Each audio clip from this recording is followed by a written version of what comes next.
Hi, everybody. Welcome to this episode of Presentation Hell. We're podcasting here from Embark Studios in Tampa, Florida. Today, I have the special guest, Lauren Prager, who's CEO of Synapse. And Synapse is really a community organization that brings together something special. Lauren, thank you for coming. Well, thank you for inviting me. I'm happy to be here with you. All right. So tell everybody, what is Synapse? What is it?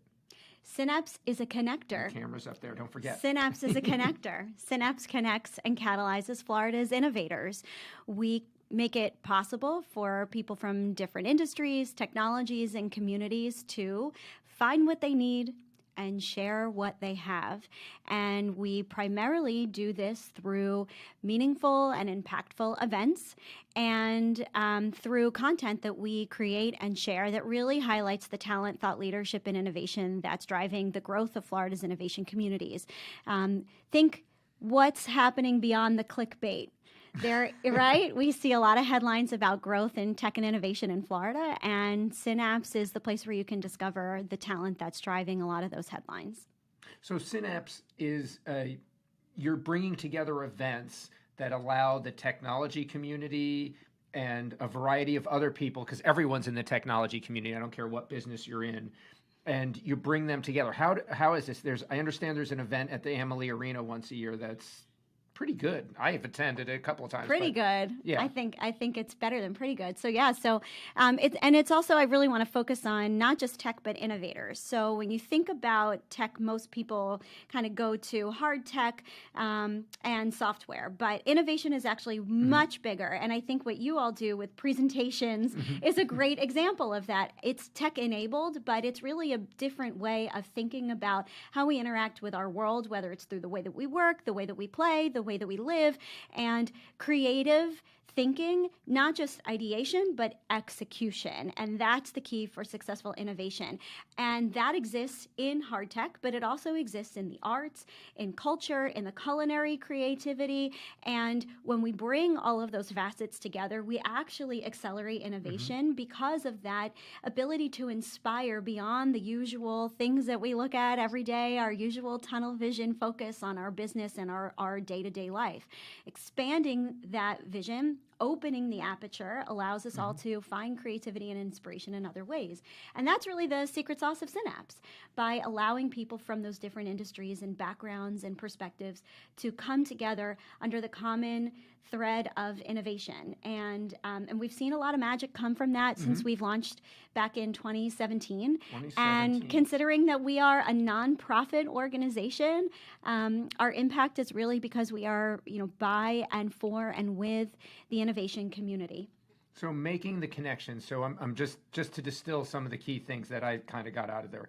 You're making connections under a base ideal of innovation. That's right. These connections through innovation create businesses, create opportunities, create the future, and make a more stable community in it.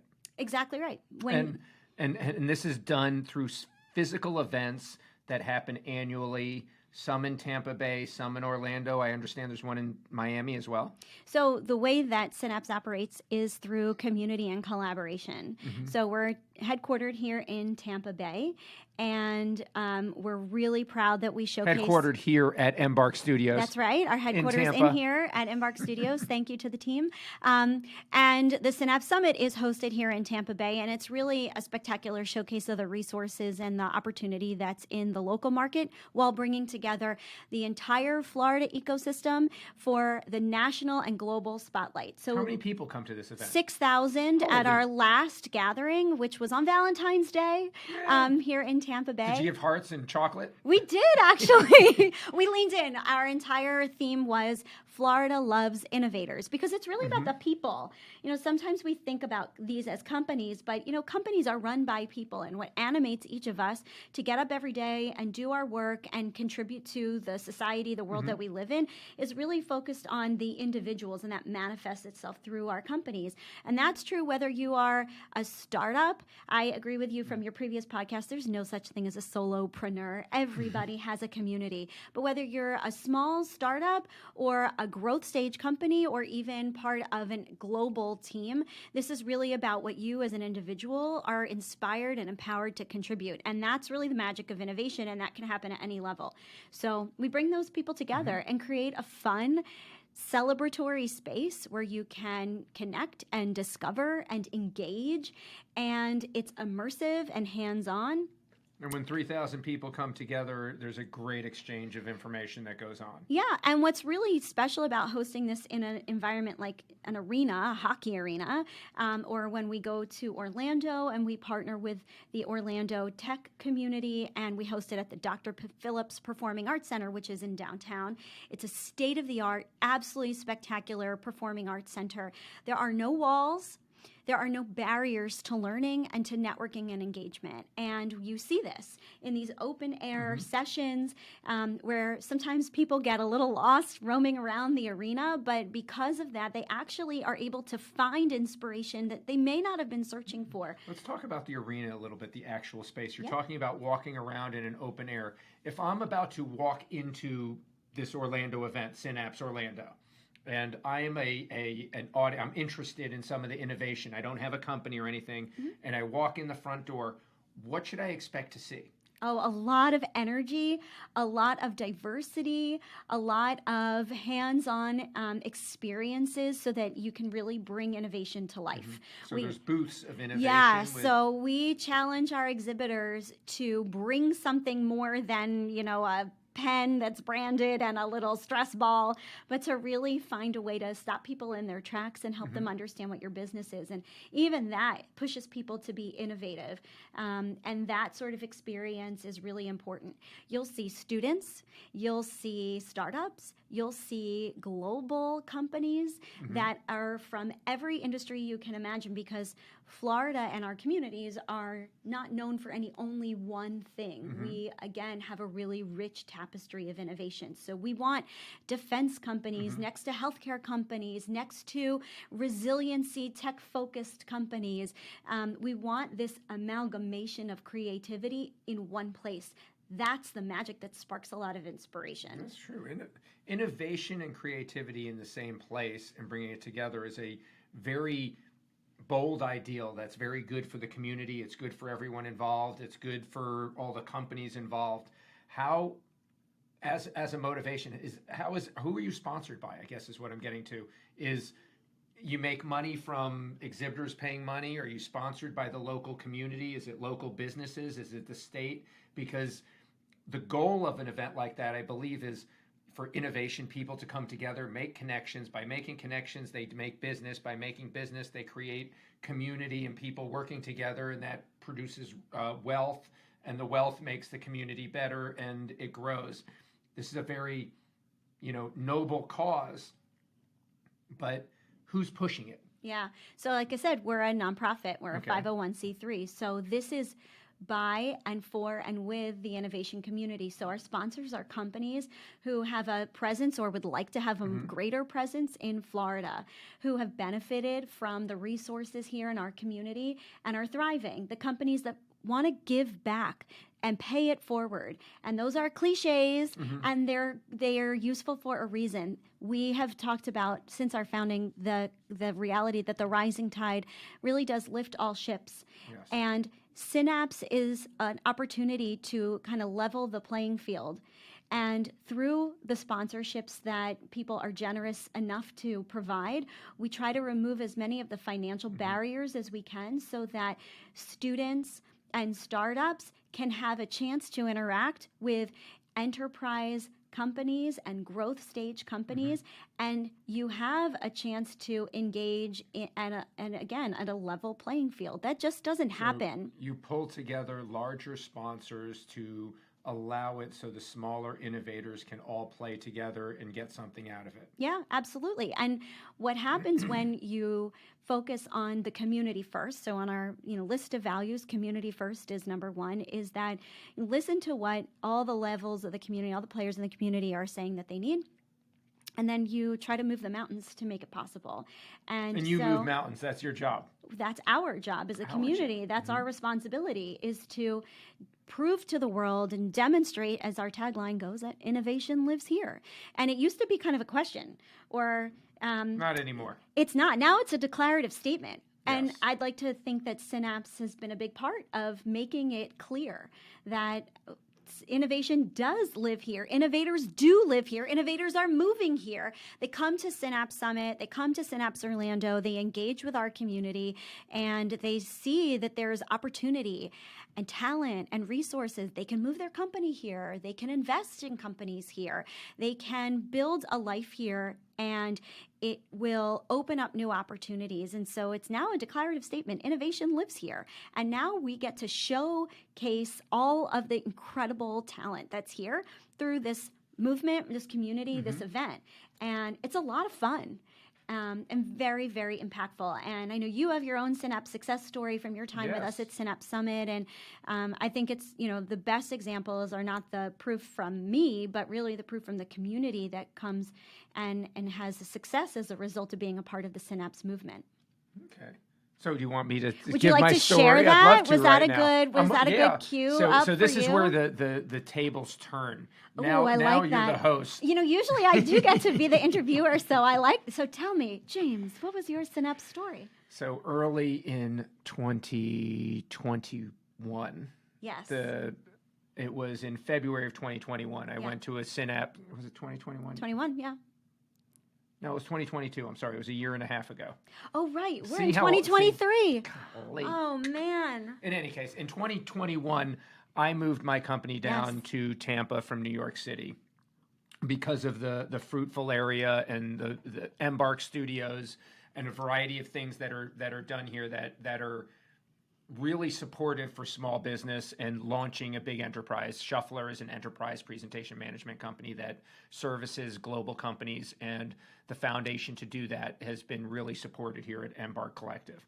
One of the events since Synapse is headquartered here at Embark.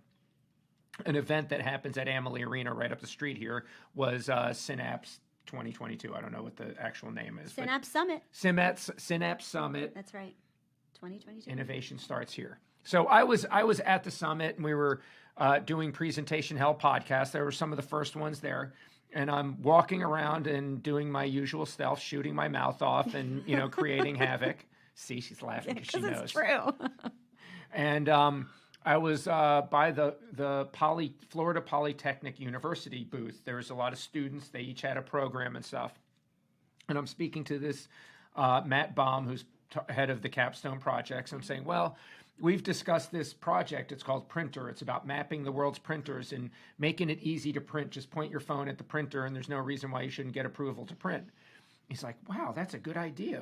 What have you done on that? I said, well, I've put some things together and put it in. He goes, why don't you follow up and tell me what's going on? So I followed up with him, and he said, write a couple-page presentation of what this opportunity is. So I wrote a small business plan, 6 pages, map the world's printers, write a spider to map the world's printers, and then bring them into a social media network and stuff. He posted it on the Capstone project, and 4 students picked it up as their project. From there, it actually got built. They got their grades and passed. I didn't look if they got A's or B's exactly, but just 3 weeks ago, they had their final, and they brought the proof of concept where anyone could walk up, point their phone at the printer, hit the button, and pick an image off your phone, and it just prints right off, and the approval comes in. It's got design, it's got layout, it's very real. So now that we've gotten to that point, we're taking a next step with another company here in town, RevStar, to package the proof of concept into a real commercial product, which is, quite frankly, mapping the world's printers and allowing printing to be easy with everyone in the world. We're taking that step right now to bring it through.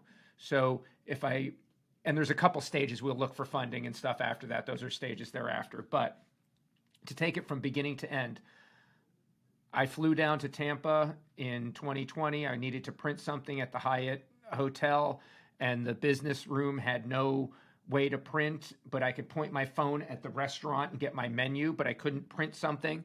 And that frustrated me. And I was driving home and the whole printer thing came to mind. I kept thinking about it and thinking about it and thinking about it. And then one day I was talking to someone here who has another company here at Embark. And by the way, they're some of the most intelligent people here. You'll be blown away and dumbfounded speaking to people and you don't even know how or why. And you'll walk away a better person, a smarter person, a more in tune person. In any case, this person, his name was Chris. He listed out how paper delivery is critical for all corporate projects, and mapping that last mile that he's working on, the logging of that last mile saves deliveries for everything from FedEx to Staples to UPS and everything. And he said the paper companies are what's being used because a ream of paper goes to all different locations everywhere. And brought it up and we started talking about it. So from basically landing on an airplane in Tampa, getting the idea, thinking about it, having someone to bounce it off, going to Synapse, which brought together Florida Polytechnic, which then embraced it, which gave it a capstone project, which made it a student project in the community that now has a proof of concept that's now going to a commercial venture and probably has a much bigger life that you could ever imagine. That was created through innovation of Synapse, Tampa Bay, Embark Collective, and just the whole attitude that's in here. Printer with 2 R's, P-R-I-N-T-R-R. There's so many beautiful layers of that story. You know, I tell people often we can create this space, but it's up to you to accept the invitation and show up full out and really engage, really be present. And that's true of so many things in life. It's a philosophy I try to live by, is making the table bigger, adding more chairs to the table. And then when when I have an opportunity to show up and really be present. But, I think the key lesson I hope is that when you have opportunities, whether it's to explore a new city or come to an event or be a part of a community, the Synapse community and a community like Embark, show up and really be present and really take advantage of the experience, the opportunity, because you just don't know. That's right. The doors you will open for you and for others, and you're going to solve such a small but a big frustration for so many people. The efficiencies and the creativities, the opportunity to engage these Florida Poly students and give them something to work on that will become, a very successful company. That's what it's all about. And bringing all of those participants in an innovation ecosystem under one roof, that's what Synapse does. That's what Synapse creates. And I'm so excited that it worked out with you and for you. And I think that it'll be very cool to see what happens with this in the coming years. But this is a really good example of why we do what we do, why companies participate, why people attend, and of course, what's possible when you create this type of intentional space. Very cool. So to use that analogy you just mentioned, do you know who Horatio Alger is? Sure. Okay, that's someone who volunteered at a company and became CEO. This episode of Presentation Hell is brought to you by Shufflrr Presentation Management. And if you want to make presentations easier in your whole company, it's written in our book, Presentation Hell. Get it here, get it at Amazon. You will make presentations easier for your entire enterprise. Does Synapse have another name? It's Synapse Summit, and that's the events you have, but it's just Synapse. Summit is the event. Synapse. Because of what a synapse is. Which is a neuron in your brain telling you what to do. Space. The space between it. Between which the two neurons can create a bridge. And it's that special space, that sacred space. That's where innovation happens. That's where connectivity happens. We create space. So kudos to Wes Lehman, our marketing and branding guru, who came up with that name. But that's what we create. We create space for those meaningful connections. So how did you work your way into this space? I understand you started as a volunteer, just eager to work and be a part of it, and literally earned your way on the team, earned your way into respect on the team, earned your way even further than that, to the point where just is it 3 weeks now? You're CEO? Yeah, May 1st. Yay! Yeah, all right. So tell us at the beginning, where'd you grow up? Where'd you go to school? What brought you to the point of that? Let's start before this. Well, the most important thing for anybody who is from Philadelphia and a Philadelphia Phillies fan is that I share my birthday with the day the Phillies won the World Series. So the Phillies have a special place in my heart. I'll also tell those of you who are baseball fans how old I am, which I'm not shy about, but that's my origin story. So I grew up in Philly. And I realized at a later stage of my career that for me, it's always just really been about people and connecting people with concepts, ideas, and values that are bigger than any of us. Is that because it's a city of brotherly love? Is that why you like people? Sure, we'll go with that. It's just, but to me, I always liked listening to people and giving, be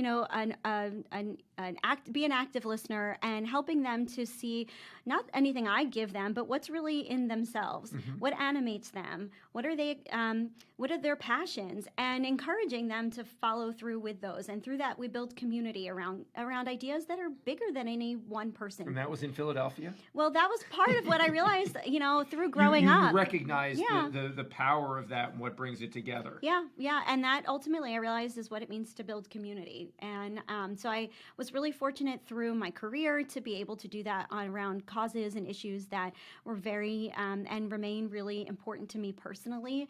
And I built my career in Washington, D.C. I had a chance to work in Philadelphia. On. You moved from Philadelphia. What did you do in D.C.? What was your job there? What did you do? I was a lobbyist. Who did you lobby for? Now you're going to open a can of worms. Okay, so I lobbied on behalf of bipartisan legislation. Lobbying is inherently not bipartisan. Actually, that's not true. Lobbying is education. Okay. So when you're a lobbyist, I never worked for corporations. I wasn't trying to sell concrete or, I was really working on behalf of communities and ideas, and they had to be bipartisan because these were concepts that impact a lot of different people and can't be partisan. Did you ever have to represent someone that you didn't believe in? No, I never worked in the political sphere. I never worked for a candidate. I never worked for a party. I worked on nonprofits, actually, that always were community and mission focused, so not partisan. A lot of times people think of lobbyists as being very focused on a particular client, and this was a different sort of an approach where I really got to educate people and work with Democrats and Republicans and acknowledge their unique biases, differences, but what came together, and most importantly, through all of the work I did in and around Washington, was even if we really did not agree on the solution, there's this conviction that we could make an impact in our world. We could make it better. My definition of better may be different from your definition of better, but there are not a lot of moments, I think, in your career where you get to stand back and say, we actually are trying to work really hard to make the world a better place. And that's not everybody, but there were enough people that I got to connect with that really believed that they were doing something to make society better. And that was an incredible quality to recognize and be a part of and celebrate with people. Everyone goes to Washington under that pure heart. It only takes a couple of years to tarnish it. I survived almost more than 10 years. 10 years. So describe lobbying, not lobbying as whole. Let's just say, and I'm going to give a thing. You said it's bipartisan. We're going to do trees. I want to cut them down and make paper out of it. You want to save the tree for more oxygen. You're lobbying to save the forest, to make forests bigger. I'm just trying to tell us about, or give an example of something you might have done. What client would come through and how would you represent it? Are there bills on the floor that you specifically want verbiage in? Are there people that you just want to sway their opinion? I come in and I've got $50,000 and I make paper. So I want this bill for the trees being done to be segregated to that. Is that the type of thing? Am I making crap up? Give me you something. Are making crap up. That is for sure true. Yeah. So I was able to talk with people about big picture issues and helping them understand some global security challenges and help them to not in front of cameras. I mean, the most impactful work that any person does as an educator, and that's what we do as entrepreneurs and leaders, right? We're educators. We educate our teams, we educate our clients, we educate our communities.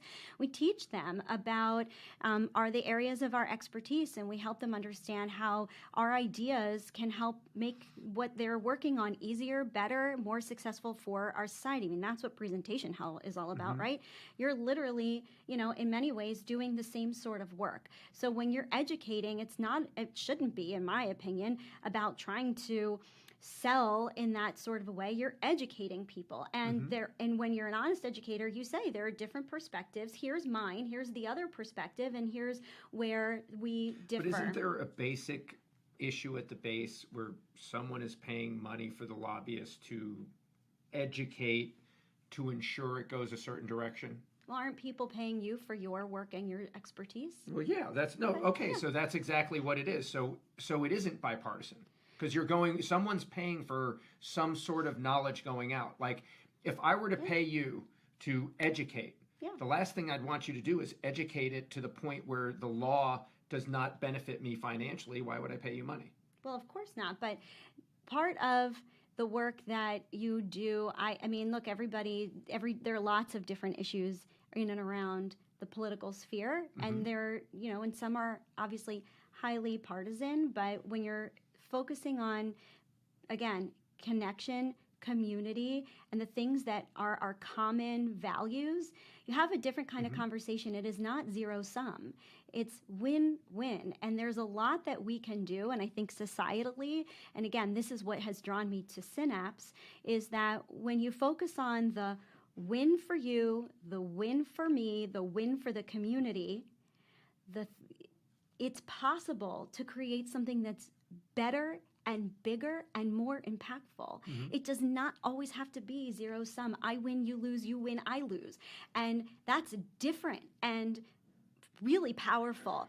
And when I realized that my career working in and around policy and education is all around those kind of three wins and building community, it was actually an easy translation into the world of Synapse and innovation, which I have no background in. I am not a technologist. I have never been in business before. I had to ask people to define what is VC and what is AI and ML, and I'm Googling and I'm trying to understand the language, because ultimately what I realized is that this is really around understanding what brings us together and our common commitment to make society a better place. So it's a win for all of us. So the stacking up the wins that you've learned through your days at lobbying by aligning the interests that way are a foundation for the Synapse component right here, that you've aligned a bunch of win things in a row. Yeah, I mean, that's really it. A lot of organizations, especially in the nonprofit world, will talk about collaboration and community. And sometimes they talk the talk and walk the walk, and sometimes less so. And we really focus on working in collaboration. So we hosted Synapse Summit here in Tampa Bay and invited partners in Orlando to attend and speak and showcase what's going on in Orlando. And they saw the community that came together and the energy and the diversity. Give some stats. Like, how many speakers? You said 3,000 people. The first one, there were 3,000 people who attended. The very first one, 3,300 people, 150 companies that came to exhibit. And I think at that one we had, I don't remember, maybe around 100 speakers. So it's grown from there. Now at the last Synapse Summit, there were about 6,000 people. 180 or so speakers from all over the state. We really focus on passing the mic to Florida talent and thought leadership. This is a one-day event. Yeah. 6,000 people coming through a one-day event. And from all over the world. They come from all over the country, all over the world. Again, Synapse Summit is kind of proof of life for tech and innovation in Florida and in Tampa Bay. You can't find all of this in one place except for here, which is again, very, very animating for why we build this community. So we had this opportunity to meet with and invite and include our counterparts in Orlando. and passed them the mic. And they said, we think that what you've created is really special. Would you partner with us and bring it to Orlando? And Synapse Orlando was born. So that's really important, because the way that we build community is through collaborations and through partnerships, elevating the resources that exist. Is that the same way you got to Miami as well, in a similar fashion? So Miami is different. There are groups already that exist in Miami. They do great work in Miami, and so we are there to support. So we don't do a big Synapse event in Miami, but we show up for our partners. We support them. We share the work that they're doing with the broader community so that we can be a resource. And every community is different. We've built great partnerships across South Florida, across Gainesville, where the University of Florida is based, Jacksonville, Tallahassee, Pensacola. There are pockets in all across the state where really talented people are doing very transformative work, and we amplify their achievements and their impact so that we can celebrate, discover, and engage with Florida innovators. Are you going to be doing other events in other areas, like in Tallahassee or Jacksonville or things like? Is that? I guess on the roadmap. So what's the future hold for Synapse? Where are we going? Well, where we're going is where we're invited and asked to be a part of. And see how polite that is? No, it's very true, because, and it's very authentic. Every community needs something different, and it's very presumptuous to say, oh, we have a one-size-fits-all. So we work with those stakeholders. We've got a community of regional ambassadors, people from all over the state who've raised their hand and said, we believe in the Synapse mission, and we want to be part of bringing people together in this unique sort of a way across industries, across technologies, across communities, and we partner with them to understand what's going on in their ecosystem and help to elevate their work and their impact, so that when people think, I want to move to Florida, or I'm looking for a particular service, where do I go? How do I find them? They can come to Synapse, and we can put them in touch with the right people. Is there a website that people can, what's the website to get to? Synapsefl.com. We'll get you to all of these resources. Sounds like a great foundation, and I'm testament alone that things come together, and if you have the right direction and will, all the assets are there to make it work. All you need is idea and your ability to swing the bat. If you're willing to swing the bat, come here, you will be supported 300%. Right. And that's really it. But we want to make it easier so that easier to swing the bat. Well, no, we want to make we want to make your batting average higher. You know, there's so many times that we rely on serendipity to go to the right event or go to the right pitch competition, or you're Googling and you can't find what you need. And Synapse is here to make it easier again for people to find what they need and share what they have and help Florida innovators thrive. We are that resource for the community. That's a great summing up of what it is, and something that's special about here in Tampa. Thank you, Lauren, for coming in today. This has been a great conversation. Thank you for having me. It's been great having this time together, and I'm glad to have you as part of this ecosystem. Seriously, we work together here at Embark, so we see each other every day. Bringing you here, coming in here from the Northeast and really integrating. And I think what's important for people who are considering coming to Florida, whether it's to Tampa Bay or another part of the Florida community, is we are uniquely unique. Each community really does have its own culture and its own authenticity. We're not trying to be anything or anybody else. And I think when folks come in here and they see that supportive community, that how we rally around each other, how we help each other in the tough days and cheer for each other on the best days, that's really special. And a lot of people have said to me, I've never felt so welcomed into a community. So if you're thinking about being a part of the Florida innovation community, if you want to connect with people who are here to support you and help you find the direction, please reach out to me. You can find me at synapsefl.com, LinkedIn, Twitter, Instagram now, all of the things. Find James and really just know that you're welcome. We welcome you here, and we hope that you'll be a part of Florida. Do you have an Insta handle for Synapse that they can directly contact? Synapse FL and Synapse Florida, but I'm sure I can send that to you to put in your show notes. That'll be great. But you're welcome, because as we like to say, innovation lives here. And that's true. Thank you all for listening to this episode of Presentation Hell, and if you take anything away from it, Florida's arms are open and welcoming to everyone that comes in and makes a great environment. That's right. Thank you, Lauren. It's been a great show.